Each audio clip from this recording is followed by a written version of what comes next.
श्री राम जी के दूत श्री हनुमान जी को आप कुछ भी बोले, कितना भी सुंदर बोले, उन्हें अच्छा नहीं लगता।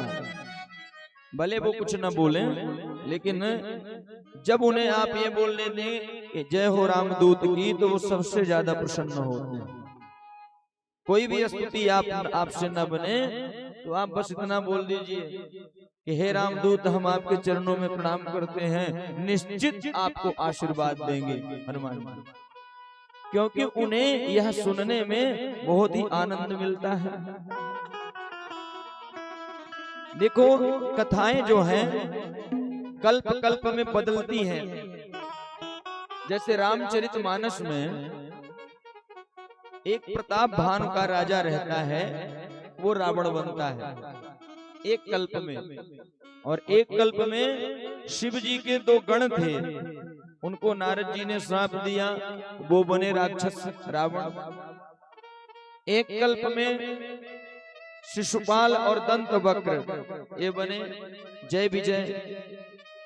एक कल्प में जलंधर बना रावण। इस तरह से हर कल्प में भगवान की लीलाओं में थोड़ा अंतर होता रहता है। वैसे ही श्री हनुमान जी के जन्म के विषय में अलग अलग मत है शास्त्रों में। अब वो सब सही है, क्योंकि हर कल्प में भगवान की लीलाओं में थोड़ा थोड़ा अंतर रहता है। एक कल्प में मां अंजना जो है गौतम जी की पुत्री बताई गई, और जो जनक जी के गुरु थे जिनका नाम था सतानंद, उनकी बहन बताई गई। बहुत चंचल थी, तो ऋषियों ने अचानक ही श्राप दे दिया कि इतनी चंचला है, जादू बंदरिया हो। बाद में ध्यान आया तो बोले ना, हम तुम्हें आशीर्वाद देते हैं कि तुम उतनी ही सुंदर और ऐसे ही गुणवती रहोगी। और भूरि भूरि संतों ने आशीर्वाद दिया और कहा तुम्हें शिव जी के अंश की साक्षात मां बनने का सौभाग्य प्राप्त हो। और एक कल्प में श्रीमद् वाल्मीकि रामायण के अनुसार ब्रह्मलोक की एक अप्सरा थी जिसका नाम था पुंजिकस्थला।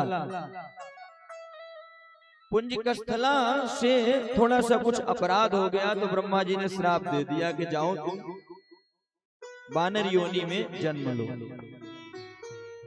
और बाद में जब वो क्षमा याचना करने लगी, तो ब्रह्मा जी ने कहा कि ये प्रभु की इच्छा से मेरे मुख से श्राप निकला है, ये श्राप नहीं है, वरदान है। और वही पुंजिकस्थला नाम की जो अप्सरा थी, वो आकर कुंजर नाम के वानर राज की पुत्री हुई, और उनका विवाह हुआ। जो वानरों के राजा हैं केसरी, उनसे उनका विवाह हुआ। श्री भगवान नारायण ने जब मोहिनी अवतार धारण किया, उस समय भगवान शिव ने जहर का पान किया, और जहर का पान किया तो कुछ दिनों तक बिल्कुल दुनिया से अलग रहे, क्योंकि वो जहर के जो भीषण उसका प्रभाव था उसका शमन करना था। और जब वहां से आए तो पता चला कि भगवान ने मोहिनी रूप धारण किया, और मोहिनी रूप धारण किया। मुझे दर्शन नहीं हुआ, क्योंकि भोले बाबा हर अवतार में दर्शन करने जरूर जाते हैं, मोहिनी अवतार का दर्शन नहीं हुआ। तो भोले बाबा ने कहा राम जी से कि देखो राम जी, मुझे उस मोहिनी अवतार का दर्शन करना है। तो राम जी ने कहा कि वो आपके दर्शन करने की कोई ऐसी बात नहीं है, वो तो राक्षसों के लिए हमने अवतार धारण किया था। तो श्री शिव जी ने कहा कि देखिए, आपका कोई भी रूप हो, कैसा भी रूप हो, वो दर्शन करने योग्य ही होता है, मुझे दर्शन करना ही है। एक दिन भगवान भोलेनाथ विराजमान थे कैलाश पे, माता पार्वती, भगवान गणेश, कार्तिकेय सभी विराजमान हैं। उसी समय सामने से मोहिनी भगवान ने कमल ऐसे डुलाते हुए निकल पड़े। अब मोहिनी भगवान इतने सुंदर हैं कि उनको देखकर जो कामदेव को भस्म करने वाले हैं श्री शिव जी, वो कामातुर हो गए। और सामने सब बैठे हैं और सीधे दौड़ पड़े मोहिनी भगवान के पीछे, और मोहिनी भगवान भाग चले वहां से। हमारे प्रभु हैं भी कौतुकी, शिव जी से कुछ कार्य करवाना था, इसलिए वो जहां जहां भगवान श्री शिव का तेज निकला वो सब खाने बन गई, कहीं हीरा की, कहीं पन्ना की, कहीं चांदी की, कहीं सोना की। सारी पृथ्वी में शिव जी के चरणों से भगवान ने सभी खानों को प्रकट किया, और एक तेज जो 11वें रुद्र के रूप में निकला उसे वायु भगवान को भगवान ने आदेश दिया, और वायु भगवान पवन के द्वारा वह तेज जाकर मां अंजना के कर्ण मार्ग द्वारा और उनके गर्भ में स्थित कराया गया। देखिए, वायु जो होती है, वायुदेव के स्पर्श से कोई अशुद्ध नहीं होता। वायु हम सब के अंदर भी है, बाहर भी है, और 24 घंटे वायु हमें स्पर्श करती है। तो वायु के स्पर्श से कोई अशुद्ध नहीं होता। मां अंजना ने जल उठाया कि मेरा कौन स्पर्श कर रहा है, मैं परम पतिव्रता हूँ, और जैसे ही श्राप देना चाहा तो पवन देव प्रकट हो गए, बोले देवी श्राप मत दो। भगवान नारायण की इच्छा से, श्री राम जी की इच्छा से ये शिव का तेज आपके तक हमें पहुंचाना था। हम तो आपके अंदर बाहर समस्त जीवधारियों के अंदर बाहर मैं रहता हूँ, मैं पवन देव हूँ, मेरे स्पर्श से कोई दूषित नहीं होता। और ये 11वें रुद्र भगवान शिव के साक्षात अवतार आपके गर्भ से अवतार धारण करेंगे, यह आपको पुण्य प्राप्त होने जा रहा है। मां अंजना अत्यंत प्रसन्न होती हैं। समय बीता और वानर राज केसरी के घर में, अच्छा वानर राज जो केसरी थे उनको भी श्राप था, क्योंकि वो इतने बलशाली थे कि बड़े बड़े पर्वतों में पीठ घस देते थे तो पर्वत चकनाचूर हो जाता। तो ऋषि लोग परेशान हो गए, तो उन्होंने कहा अगर ये इतना बलशाली है तो इसका पुत्र कितना बलशाली होगा। तो श्राप दे दिया कि जाओ तुम्हारे कोई संतान नहीं होगी। लेकिन आज वानर राज केसरी के आनंद का कोई पारावार ही नहीं है। समय बीता और श्री हनुमान जी का अवतरण होता है। बोल वीर बजरंगी की जय हो। और एक कल्प में ऐसा कहा जाता है ऋषियों और संतों द्वारा कि जब महाराज दशरथ ने पुत्रेष्ठ यज्ञ करवाई तो पुत्रेष्ठ यज्ञ में जो चरु अग्निदेव लेकर प्रकट हुए, वो चरु का एक भाग माता अंजना के पास पहुंचा चील द्वारा, और उस चरु से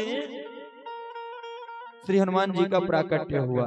इसीलिए हनुमान चालीसा में गोस्वामी जी लिखते हैं कि भगवान श्री राम कहते हैं कि तुम मम प्रिय भरत ही सम भाई, तुम मुझे भरत के समान प्रिय हो, भरत के समान भाई जैसे प्रिय हो। अर्थात श्री हनुमान जी एक कल्प में राम जी के भ्राता भी हैं। तो ये 3 कल्प की बातें हमने श्री हनुमान जी के अवतरण के रूप में बताई। मूल बात तो यह है कि श्री हनुमान जी इसलिए इस धराधाम पर विराजमान हैं क्योंकि भगवान अपने भक्तों के लिए बार बार नहीं दौड़ आ सकते, भगवान को कष्ट ना हो। तो भगवान के भक्तों का काम करने के लिए, अपने भक्तों का काम करवाने के लिए भगवान ने स्वयं हनुमान जी को यहाँ पर रखा है कि मेरे भक्तों को कोई कष्ट न हो, आप वहां पे निगरानी करते रहो। इसलिए श्री हनुमान जी हमारे जो हैं समस्त भूमंडल के राजा हैं, एक जगह के नहीं, एक देश के नहीं, समस्त भूमंडल के अधिपति हैं हमारे श्री हनुमान जी। अयोध्या में श्री हनुमान गढ़ी में आप जाएंगे तो श्री हनुमान जी विराजमान है सिंहासन पर, और पीछे राम, लक्ष्मण, माता जानकी सभी आशीर्वाद देते हुए पीछे खड़े हैं। और उनका आसन है राजोचित आसन है। अर्थात जब श्री भगवान श्री राम जी इस धराधाम से साकेत धाम के लिए गए तो उन्होंने अवध का राज्य जो है हनुमान जी को दे दिया कि अब सारे पृथ्वी का राज्य तुम देखो और मेरे भक्तों को कोई भी किसी भी प्रकार का कष्ट नहीं होना चाहिए। अब देखिए हम सब जब बधैया गाते हैं, बालक का जब अवतार होता है, जन्म होता है, तो हम कितनी बधैया गाते हैं और बधैया लुटाते हैं। और जब बधैया लुटाते हैं तो हमारे श्री हनुमान जी का आज जन्मोत्सव है, तो हम सब बधैया आपको देंगे और आपसे बधैया लेंगे। बधाई दोगे ना? हाथ उठा के बताओ। आज तो बधाई लेके आना, और अगर घर में ना मिले ना तो पर्स से निकाल लीजिएगा, है ना, उसमें पाप नहीं लगता। भगवान के दर पे चढ़ाना है तो कोई पाप नहीं। भाई मुझे अपना भी तो फायदा देखना पड़ेगा, अपने सभी गंधर्वों का भी। बोल सियावर रामचंद्र की जय हो। तो श्री हनुमान जी जो हैं, छोटे से श्री हनुमान जी अंजना मैया के गोद में प्रकट होते हैं और सभी जितने भी पुरवासी हैं गंधमादन पर्वत के, वो सब जो है मां अंजना को बधाई देते हैं। हर जन्मे है हनुमत प्यारे, बाजे बाजे रे बधाई। हमारे साथ आप सब लोग गाएंगे तो बधैया लेंगे। हर जन्मे है हनुमत प्यारे, ओ जन्मे है हनुमत प्यारे, बाजे बाजे बाजे बधाई। जन्मे है हनुमत प्यारे, बाजे बाजे बधाई। जन्मे है हनुमत प्यारे, नगर में बाजे बधाई। जन्मे है हनुमत प्यारे, नगर में बाजे बधाई।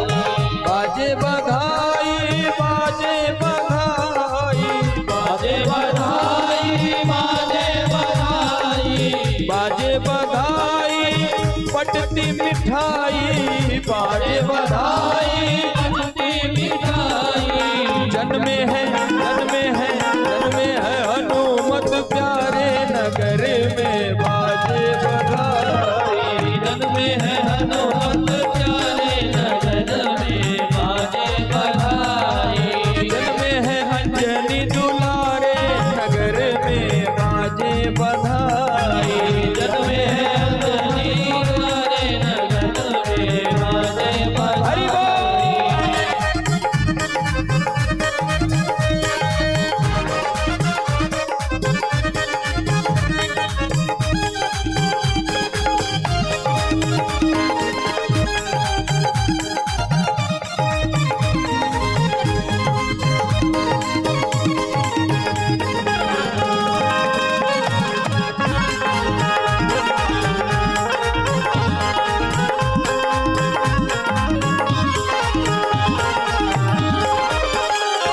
अरे कोटिन सूर्य सा मुखड़ा चमके, कोटिन सूर्य सा मुखड़ा चमके, कोटिन सूर्य सा मुखड़ा चमके, कोटिन सूर्य सा मुखड़ा चमके।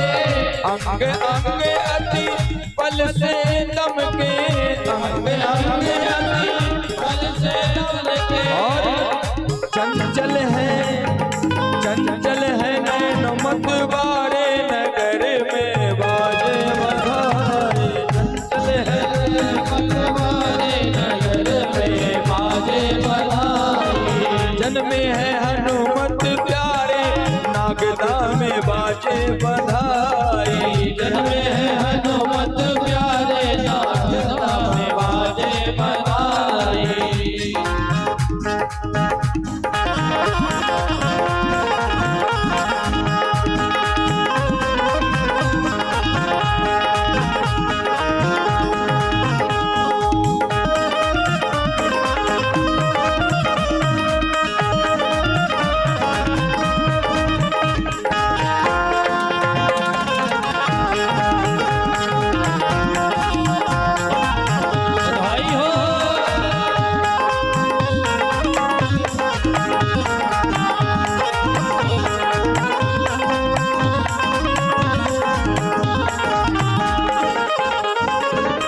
अंजना माँ के लाल है प्रगटे, अंजना माँ के लाल है प्रगटे, अंजना माँ के लाल है प्रगटे, अंजना माँ के लाल है प्रगटे। बताओ सभी नागदा वाले सुनो हमारी बात। आज श्री हनुमान जी का जन्मोत्सव है और आप घर से आए होंगे तो कम से कम इतना इतना नाश्ता लेकर तो आए ही होंगे, है ना। और ऐसे बैठे हो तो वो हजम थोड़ी होगा। 12 बजे के बाद जो है तो प्रसाद भी मिलेगा, तब तक पेट खाली होना चाहिए। थोड़ा मेहनत करो और मेहनत नहीं करोगे तो फिर गड़बड़ हो जाएगा। आज हनुमान जी के जन्मोत्सव में माताओं थकना नहीं है। अगर पैर दर्द करने लगे तो आराम बाद में कर लेना। कल से हम थोड़ी नचाएंगे, हम तो आज चले जाएंगे, तो कल से आराम कर लेना, खूब मालिश करवा लेना। अंजना माँ के लाल है प्रगटे, अंजना माँ के लाल है प्रगटे, लाल है प्रगटे, लाल है प्रगटे, लाल है प्रगटे, लाल है प्रगटे। जागत सुमंगल जगत सुमंगल के दिन प्रगटे, जगत सुमंगल के दिन प्रगटे। और आए सिया राम के प्यारे, हो आए सिया राम के प्यारे, नगर में बाजे बधाई। आए सिया राम के प्यारे, नगर में बाजे बधाई।